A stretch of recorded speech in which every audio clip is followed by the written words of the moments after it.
Nanak classes. दोस्तों, Nanak classes के YouTube channel पे आपका स्वागत है। आज बात करते हैं 12 और 13 जुलाई 2020 के जितने भी most important Rajasthan plus India current affairs के क्वेश्चन बनते हैं। तो कल संडे था, संडे के दिन आपको 1 से 11 जुलाई तक टॉप 30 क्वेश्चनों का रिवाइज टेस्ट उपलब्ध कराया था। बहुत सारे विद्यार्थियों ने उसमें शानदार तरीके से भाग लिया था। उन सभी को हार्दिक शुभकामनाएं। तो टुडे मोस्ट इंपॉर्टेंट क्वेश्चनों की बात करते हैं। तो चैनल को सब्सक्राइब कर लेना अगर आप चैनल पे पहली बार विजिट कर रहे हो, और इसके पास लगे बेल आइकन के घंटे को दबा लेना।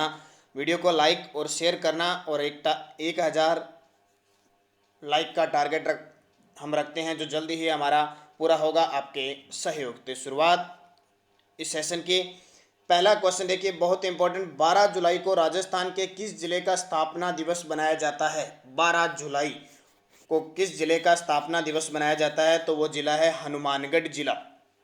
मुख्य तथ्य देखिए, हनुमानगढ़ जिले के बारे में कुछ बातें देखिए। 12 जुलाई 1994 को श्री गंगानगर से पृथक होकर जिला बना था। और जो मैंने लाइव क्लास दी थी उसमें मैंने आपको जिलों के बारे में बताया था, पूरा राजस्थान एकीकरण बताया था और प्रजामंडल बताया था। अब देखिए, हनुमानगढ़ जिले की सीमा किससे लगती है? तो हनुमानगढ़ जिले की जो सीमा लगती है, एक तो पंजाब से लगती है और दूसरी हरियाणा से लगती है। दो बातें तो ये याद रखनी है। इस जिले में कालीबंगा, पीलीबंगा और रंग महल प्रमुख प्राचीन सभ्यता है। और कालीबंगा तो बहुत ही प्रसिद्ध है, घग्गर नदी के किनारे। अमलानंद घोष ने 1952 में इसकी खोज की थी। बीबी लाल और बीके थापर के द्वारा इसकी दोबारा उत्खनन किया जाता है। तो कालीबंगा तो पूरे देश में प्रसिद्ध है, इसलिए हनुमानगढ़ का नाम कालीबंगा के साथ आता है। दुर्ग कौन सा है? यहाँ पे बटनेर दुर्ग है, जिसके बाद में नाम इसका हनुमानगढ़ पड़ा। और सांपों के देवता गोगा जी की गोगामेड़ी यानी मंदिर भी कहाँ बना हुआ है? नौहर भादरा में बना हुआ है, जो गोगामेड़ी है। और झील यहाँ पे क्या है? तलवाड़ा झील है, जो राजस्थान की सबसे नीची झील है। तो ये कुछ बातें हनुमानगढ़ जिले की मैंने आपको बताई।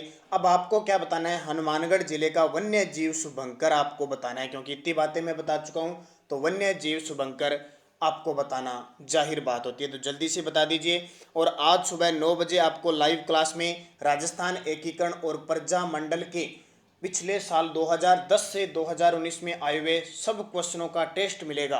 क्वेश्चन दिया जाएगा, आपको आंसर देना है। स्पेशल 9 बजे लाइव क्लास मिलेगी आपको, उसमें टेस्ट मिलेगा बोर्ड के माध्यम से, जो रोज आपको एकीकरण और प्रजामंडल करवाया है। दूसरा क्वेश्चन देखिए, राजस्थान ओलंपिक संघ के नए अध्यक्ष चुने गए हैं। राजस्थान ओलंपिक संघ के नए अध्यक्ष यानी पुनः अध्यक्ष कह सकते हैं, चुने गए हैं। तो जनार्दन सिंह। कौन है? जनार्दन सिंह चुने गए। बहुत इंपॉर्टेंट क्वेश्चन है परीक्षा की दृष्टि से। मुख्य तथ्य, राजस्थान ओलंपिक संघ, पूरी बात कर लेते हैं। अध्यक्ष जनार्दन सिंह बने हैं। उपाध्यक्ष का अभी तक चुनाव हुआ नहीं है। महासचिव बने हैं अरुण सारस्वत। ये ध्यान रखना, जनार्दन सिंह काफी समय से, पिछले 30 सालों से अध्यक्ष बने हुए हैं। कोषाध्यक्ष राजेंद्र शेखर को बनाया गया और चेयरमैन है प्रमोद यादव। जनार्दन सिंह गहलोत 1981 से इस पद पर है, देखिए बहुत बड़ी बात है। तथा करौली जिला ओलंपिक संघ के अध्यक्ष है, 1981 में बने थे। फिर बीच में क्या हुआ ये पता नहीं, लेकिन लगभग 30 साल हो गए हैं।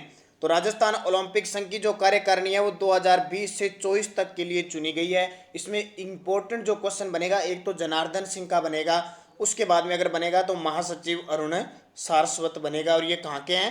करौली जिले के, करौली जो जिला ओलंपिक संघ है उसके अध्यक्ष भी हैं जनार्दन सिंह। तो बात आपके लिए इंपॉर्टेंट बन गई। तीसरा क्वेश्चन देखिए, शिक्षा विभाग की ओर से जारी जिला रैंकिंग में कौन सा जिला प्रथम स्थान पर आया है? हर महीने की जो शिक्षा रैंकिंग है वो जारी होती है। पहले 3 महीने की जारी हुई थी, अब की बार 1 महीने की जारी हुई है। और कौन जारी करता है? शिक्षा विभाग। तो जिला रैंकिंग में हनुमानगढ़ जिला है वो प्रथम स्थान पे है।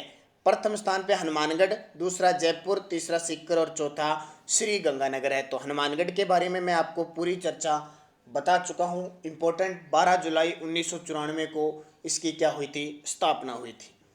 शिक्षा विभाग की ओर से जिलों को दी जाने वाली रैंकिंग में प्रदेश के सभी 33 जिलों में 194.34 स्कोर के साथ हनुमानगढ़ पहले स्थान पे है, दूसरा जयपुर और तीसरा सीकर का स्थान रहा है। तो 1 या 2 याद करने, क्योंकि हर महीने 2-3 महीने बाद इनकी रैंकिंग दोबारा चेंज होती है।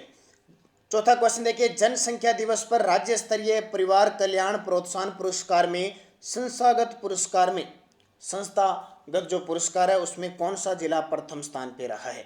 अभी आपको पता है विश्व जनसंख्या दिवस 11 जुलाई को बनाया गया, तो उस 11 जुलाई कि इस दिवस पर क्या हुआ कि राज्य स्तरीय परिवार कल्याण प्रोत्साहन पुरस्कार दिया और संस्था के हिसाब से जिलों को दिया गया। तो टॉप पे था झालावाड़, पहला पुरस्कार, यानी 6 जिलों को ये पुरस्कार दिया।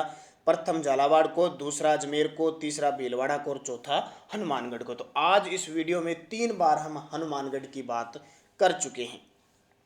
मुख्य तथ्य, विश्व जनसंख्या दिवस पर 11 जुलाई राजस्थान के स्वास्थ्य मंत्री रघु शर्मा ने राज्य स्तरीय परिवार कल्याण प्रोत्साहन पुरस्कार में संस्थागत पुरस्कार में 6 जिलों को पुरस्कार दिया, जिसमें प्रथम स्थान झालावाड़, यानी 6 जिले कौन से, झालावाड़, अजमेर, भीलवाड़ा, हनुमानगढ़, श्री गंगानगर, कोटा का नाम आता है। 6 जिले जिन्हें पुरस्कार दिया गया। 5 नंबर देखिए, मुख्यमंत्री अशोक गहलोत ने मेरा युद्ध कैंसर विरुद्ध पुस्तक का विमोचन किया। यह किसकी पुस्तक है? हाल ही में मेरा युद्ध कैंसर के विरुद्ध पुस्तक का विमोचन किया। यह पुस्तक है किसकी? क्योंकि मुख्यमंत्री के द्वारा इसको विमोचित किया गया है, तो जाहिर सी बात है इंपॉर्टेंट हो सकती है। डॉक्टर जसवंत राठी की ये पुस्तक है। क्या है इस पुस्तक में? कैंसर का नाम आया तो कुछ कैंसर से संबंधित ही होगा। मुख्य तथ्य, मुख्यमंत्री अशोक गहलोत ने वरिष्ठ पत्रकार जसवंत राठी की पुस्तक मेरा युद्ध कैंसर विरुद्ध पुस्तक का विमोचन किया। यह पुस्तक जसवंत राठी के 2.5 साल तक कैंसर की बीमारी से जूझते हुए उनके समय के अनुभव पर आधारित है और कैंसर का किस प्रकार इलाज और दृढ़ संकल्प होकर कैंसर जब हो जाती है तो जीवन यापन किया जाता है, इसके बारे में इन्होंने पूरी डिटेल से बताई है कि 2.5 सालों में मैं कैंसर से लड़ा, कैसे मैंने पूरा दृढ़ संकल्प होकर उस समय को निकाला, प्रेरित हुआ, अपने आप में हौसला रखा और मैं आज स्वस्थ हूँ। तो इसके बारे में कहा तो पुस्तक मेरा युद्ध कैंसर युद्ध। 6ठा क्वेश्चन देखिए, राजस्थान की किस ग्राम पंचायत को नानाजी देशमुख गौरव ग्राम सभा पुरस्कार मिला? बहुत इंपॉर्टेंट है। अभी ये पुरस्कार मिले थे। राजस्थान की किस ग्राम पंचायत को नानाजी देशमुख गौरव ग्राम सभा पुरस्कार मिला? तो जाकोरा है। कौन सी? जाकोरा पंचायत, ग्राम पंचायत है, उसे दिया गया। अब ये जाकोरा कहाँ पे है? तो टोंक में है। मुख्य तथ्य, राष्ट्रीय पंचायती राज दिवस 24 अप्रैल को मनाया जाता है और इस 24 अप्रैल के दिन राष्ट्रीय स्तर पर पुरस्कारों की घोषणा हुई, जिसमें राजस्थान को 3 पुरस्कार मिले। राजस्थान को कितने मिले? 3 पुरस्कार। तो पंचायती राज दिवस मनाया जाता है तो नानाजी देशमुख गौरव ग्राम सभा पुरस्कार मिला जाकोरा टोंक को। ग्राम पंचायत योजना अवार्ड मिला नांदरी, जोधपुर की ग्राम पंचायत है उसे। और बाल सुलभ यानी बाल चाइल्ड केयर जो पंचायत पुरस्कार का मिला, ये सुनारा टोंक को मिला। तीनों ही इंपॉर्टेंट, नानाजी देशमुख ग्राम पंचायत योजना अवार्ड और बाल सुलभ पंचायत पुरस्कार किनको मिला? पहली बार राष्ट्रीय पंचायती राज दिवस 24 अप्रैल 2010 को बनाया गया था। ठीक है, 24 अप्रैल 1993 को इसे संवैधानिक दर्जा दिया गया था पंचायती राज को, इसलिए 24 अप्रैल को 2010 को पहली बार ये मनाया गया। और जब ये पंचायती राज दिवस आता है तो राष्ट्रीय स्तर पर पुरस्कारों की घोषणा की जाती है। बात आती है नानाजी देशमुख कौन है? तो नानाजी देशमुख एक समाज सेवी है और ये भारतीय जनसंघ के प्रचारक और कार्यकर्ता रहे हुए हैं और इन्हें अभी आपको पता है नोबेल पुरस्कार मिला था भूपेन हजारिका और राष्ट्रपति प्रणब मुखर्जी के साथ नानाजी देशमुख को भी भारत रत्न मिला था। बहुत बड़ी बात हो जाती है इनके लिए। तो बात समझ में आ गई होगी। अब मुझे जल्दी से कमेंट करके बता दीजिए राजस्थान के पंचायती राज मंत्री कौन है? राजस्थान के ग्रामीण व पंचायती राज मंत्री कौन है? हालांकि अब थोड़ा सा सरकार में उठापटक चल रही है, सचिन पायलट और अशोक गहलोत, देखिए क्या बनता है, आज की सियासत क्या होती है उसके बाद में पता चलेगा। लेकिन आप जरूर बताओगे राजस्थान के ग्रामीण व पंचायती राज मंत्री। 7 नंबर देखिए, राजस्थान ILD स्किल विश्वविद्यालय जयपुर के कुलपति का अतिरिक्त कार्यभार किसे दिया गया है? बहुत इंपॉर्टेंट आपके लिए। कुछ विद्यार्थी सोचते होंगे सर ये क्या है कि कुलपति तो बहुत सारे विश्वविद्यालय हैं, उनके कुलपति तो बदलते रहते हैं, तो ध्यान रखना ये एकमात्र ये हमारे राजस्थान में सरकारी क्षेत्र का राजस्थान ILD स्किल विश्वविद्यालय, कौशल विश्वविद्यालय एक ही है हमारे राजस्थान में, इसलिए उसका कुलपति बनेगा, अतिरिक्त कौन बनेगा, हटेगा, सब इंपॉर्टेंट होगा। तो इसका सही जवाब है ओम थानवी को अतिरिक्त कार्यभार दिया गया है। मुख्य तथ्य, राज्यपाल व कुलाधिपति कलराज मिश्र ने राजस्थान ILD स्किल विश्वविद्यालय जयपुर के कुलपति का अतिरिक्त प्रभार हरिदेव जोशी पत्रकारिता और जनसंचार विश्वविद्यालय के कुलपति ओम थानवी को दिया है। अब ये ओम थानवी भी बहुत इंपॉर्टेंट है क्योंकि कांग्रेस सरकार में ही इस हरिदेव जोशी पत्रकारिता विश्वविद्यालय को दोबारा शुरू किया गया है और उसके कुलपति बनाए गए ओम थानवी। अब ओम थानवी को क्या है, राजस्थान जो स्किल यूनिवर्सिटी है, राजस्थान की प्रथम स्किल यूनिवर्सिटी, उसके कुलपति का अतिरिक्त कार्यभार दिया है। क्यों दिया है? क्योंकि इसके प्रथम जो कुलपति है ललित के पंवार रिटायर्ड हो चुके हैं। तो राजस्थान में वर्तमान में 2 स्किल यूनिवर्सिटी है, ध्यान रखना, एक सरकारी क्षेत्र की और एक निजी क्षेत्र की। कौन कौन सी है बात करते हैं। सार्वजनिक क्षेत्र की तो आगे राजस्थान ILD कौशल विश्वविद्यालय जामडोली जयपुर में स्थान पूछा जा सकता है, और निजी क्षेत्र की है भारतीय skill development camps Mahindra says Jaipur के अंदर है। अब बार बार नाम आ रहा है ILD, तो इंस्टीट्यूट ऑफ लीडरशिप डेवलपमेंट इसकी फुल फॉर्म हो जाती है, institute of leadership development.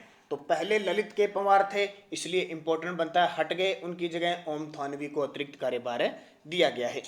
8 number देखिए, राजस्थान बजट 2020-21 में शिक्षा क्षेत्र के लिए कितनी राशि का प्रावधान किया गया है। शिक्षा क्षेत्र के लिए तो 39,524.27 करोड़।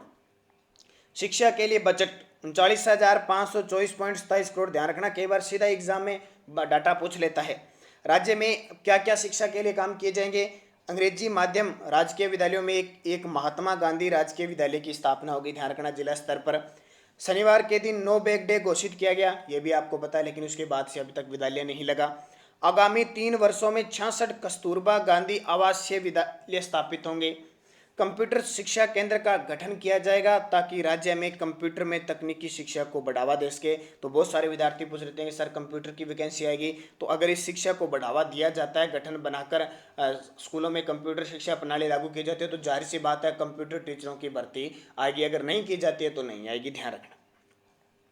9 नंबर देखिए, राजस्थान में महात्मा गांधी आदर्श ग्राम योजना कब लागू हुई। राजस्थान में महात्मा गांधी आदर्श ग्राम योजना कब लागू हुई, तो 27 नवंबर 2019 को लागू हुई। कब? 27 नवंबर 2019 को।